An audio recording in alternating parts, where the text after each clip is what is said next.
Hello guys, কী অবস্থা সবার? আশা করি সবাই অনেক ভালো আছো এবং আল্লাহর রহমতে আমি অনেক ভালো আছি। তো এসে পড়লাম কক্সবাজার পার্ট 2 নিয়ে। আজকে হচ্ছে আমরা যে ব্লগটি করছি এটি হচ্ছে কাঁকড়া খাওয়া নিয়ে ব্লগ। আমাদের ভিতরে এক বড় ভাই আছে, নাম হচ্ছে শাকিল। এই যে লোকটাকে দেখছেন ইনি হচ্ছে সেই লোক যে কিনা কক্সবাজার যাওয়ার আগে থেকেই বলতেছে ভাই কক্সবাজার গেলে কাঁকড়া খাবো, সামুদ্রিক মাছ খাবো। তো বললাম অসুবিধা নাই, কক্সবাজার যাওয়ার পরে অবশ্যই কাঁকড়া খাবো এবং সামুদ্রিক মাছ খাবো। তো এই নিয়তে আমরা হলো সন্ধ্যার দিকে বিচের পাড়ে যাই। বিচের পাড়ে যাই দেখতেছি অনেকগুলো দোকান। আর হ্যাঁ, এই দোকানগুলো থেকে মাছ কাঁকড়া যেটাই খান না কেন অবশ্যই দামাদামি করে খাবেন, কারণ ওনারা ঝোপ বুঝে কোপ দিয়ে দেয়। তো এখন শাকিল ভাইকে বললাম যে আপনি কাঁকড়া দেখেন, কাঁকড়া সাইজ দেখে দাম বলেন, দাম মিটিয়ে তারপরে কাঁকড়াকে ফ্রাই করার জন্য দিয়ে দেন। আর এদিকে হরেক রকমের মাছ দেখে আমার তো খুবই খেতে ইচ্ছে করছে, কিন্তু সবগুলো তো আর খাওয়া যাবে না। পছন্দের কিছু মাছ এবং কাঁকড়াই আমরা অর্ডার করলাম। আগে কাঁকড়াটা ট্রাই করলাম। তো এ জায়গায় সবাই আছি, আমরা যে 4 জন গেছিলাম, আমার সাথে 4 জন আছে, তারা সবাই এই জায়গায় আসছে এবং দেখতেছে এক এক ধরনের মাছ।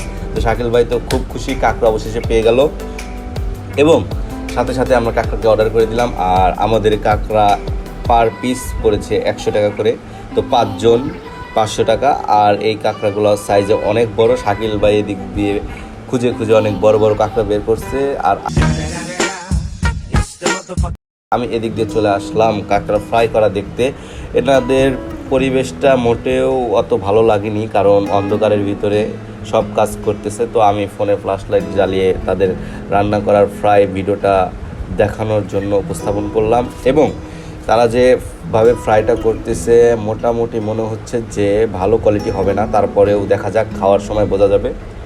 তো ভাইয়ের সাথে অনেক কথাই বলা হলো, ফ্রাই কীভাবে করে এবং এই জায়গায় কীরকম কী সার্ভিস দেওয়া হয়। তো ভাই বলতেছে অসুবিধা নাই, নির্দ্বিধায় খেতে পারেন, তেলও এই জায়গায় ভালো এবং আমরা যে সার্ভিসটা দিয়ে থাকি সেটাও অনেক ভালো। তো এই যে কাঁকড়ার কালারগুলো দেখছেন, ইস ও মাই গড, যেটা খাওয়ার জন্য সবাই ছটফট করছে। ওদিকে টেবিলে সবাই বসে আছে এবং আমি এই পাশে ভিডিও নিচ্ছি। তো এখন কাঁকড়াটি নিয়ে যাওয়ার পালা। কাঁকড়াটি প্রায় হয়েই গেছে, কিন্তু ভাই বলতেছে যে আর একটু কড়া করে দিই, তাহলে বেশি ভালো লাগবে।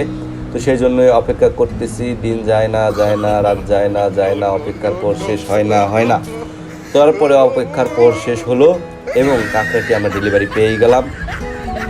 তো কাঁকড়ার কালারটা দেখে মনে হচ্ছে কাঁকড়াটা খুবই স্বাদ হবে এবং যে ভাই রান্না করে দিচ্ছে মনে হচ্ছে যে তার রান্নাটাও মোটামুটি ভালো হবে।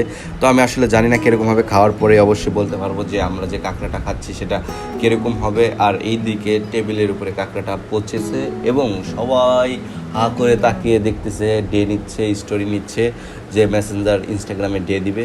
তো এদিকে আমি শাকিল ভাইয়ের সাথে একটু মজা করলাম। শাকিল ভাইকে বললাম কাঁকড়া চলে আসছে, তুমি কি হ্যাপি কিনা? শাকিল ভাই বলতেছে হ্যাঁ অনেক হ্যাপি। এদিকে স্টোরি নেওয়ার জন্য ব্যস্ত হয়ে গেছে সবাই।